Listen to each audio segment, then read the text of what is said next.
J'arrive en boucherie assez facilement. Ma mère allait de temps en temps au boucher et j'étais assez fasciné par la dextérité qu'il pouvait avoir au travail. Donc intéressé déjà par ça. La boucherie et la boulangerie, j'ai essayé les deux. J'ai essayé la boucherie qui m'a plu tout de suite et vu que je voulais être sûr que la boucherie me plaise plus que la boulangerie, j'ai fait un petit stage dans une boulangerie. Ça m'a plu aussi également, mais la passion du métier pour la boucherie a été plus forte que celle pour la boulangerie. Le souvenir de boucherie, un des plus flagrants, ça a été de voir mon ancien patron ficeler. Le fait de le voir ficeler, ça a été pour moi, je pensais pas que c'était possible de pouvoir aller aussi vite avec ses doigts. Et ça a été vraiment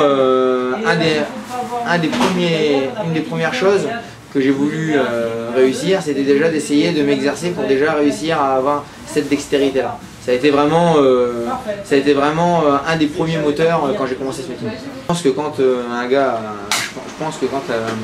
un salarié va vers un patron, même s'il est dur, même s'il a plein de défauts, je pense que quand on sent qu'on est chez un vrai professionnel qui aime son métier et qui va de l'avant, je pense qu'il faut y réfléchir à deux fois avant de changer d'entreprise ou avant de partir pour le moindre raison. Je pense pour moi que c'est important de trouver une bonne personne à suivre qui nous permet vraiment d'avoir une ouverture sur ce métier et vraiment pouvoir s'épanouir un maximum. Mes deux ans de CAP, je les ai fait en Picardie, d'où je suis originaire. Mon maître d'apprentissage, la première année, m'a appris la boucherie et la charcuterie, puisqu'il faisait les deux. Et il faisait aussi les marchés, donc ça a permis d'apprendre plusieurs facettes du métier. La première année, j'ai appris principalement à travailler de la viande 2 jours la semaine et le restant de la semaine c'était et les marchés et la charcuterie. Et puis bon, la deuxième année, je travaillais déjà un peu plus de viande et tout en faisant quand même cette charcuterie et les marchés, mais du coup j'avais une meilleure dextérité et